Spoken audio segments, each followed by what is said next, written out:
लहानांपासून मोठ्यांपर्यंत सगळ्यांनाच आवडेल असा वांग्यापासून बनवलेला हा भन्नाट पदार्थ आज आपण करणार आहोत. तर जास्त वेळ न वाया घालविता लगेचच रेसिपीकडे वळूया. तर त्यासाठी काय करायचं, पाव किलो काटेरी वांगी घ्यायचे आणि चिरता वेळेस वांग्याचे देठ काढून जमेल तितके बारीक चिरायचे आणि पाण्यामध्ये ठेवायचे. बघू शकतायत इथे मी जमेल तेवढ्या वांग्याच्या फोडी बारीक अशा करून घेतल्या आहेत. लगेचच आता पुढच्या कृतीकडे वळूयात. तर त्यासाठी काय करायचं, कढई गरम करत ठेवायची आणि त्यामध्ये चिरून घेतलेल्या वांग्याच्या फोडी पाण्यातून निथळून कढईमध्ये घालायच्या.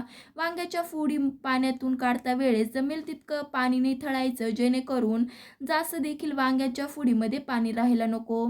आता सगळ्या अशा वांग्याच्या फोडी पाण्यातून निथळून घातल्या आहेत. त्यामध्ये एक पळी तेल, त्याचबरोबर चवीपुरतं मीठ आणि एक काडी कढीपत्त्याची घालून 2 ते 3 मिनिटं छान असं परतवून घ्यायचं आहे. ह्या पदार्थामध्ये ना कढीपत्ता आवर्जून घाला, जेणेकरून पदार्थामध्ये छानपैकी असा स्वाद उतरतो.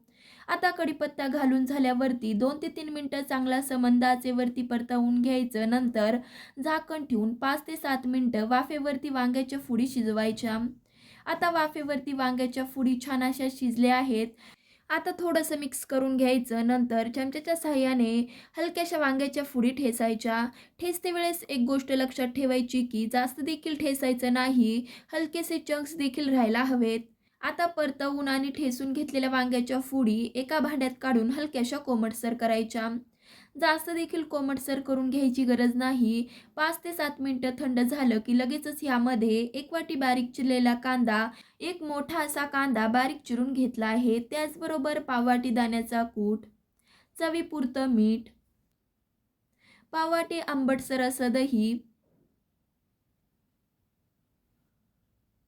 आता फोडणी घालायच्या आधी अर्धा चमचा लाल तिखट घालायचं. नंतर तडका पॅनमध्ये 2 पळी तेल गरम केलंय, त्यामध्ये अर्धा चमचा मोहरी घालायची. मोहरी चांगली तडतडली की लगेचच 1 चमचा जिरं घालून ते देखील फुलवून घ्यायचं आणि 2 चिमूट हिंग घातला की चुरचुरीत अशी फोडणी लाल तिखटावर आणि तयार केलेल्या भरितावर घालायची. एकजीव करायचं आणि मस्त असं भरीत आपलं इथं तयार झालंय. पण एक गोष्ट घातल्याशिवाय आपलं भरीत अपूर्ण आहे, ते म्हणजे खूप सारी बारीक चिरलेली कोथिंबीर.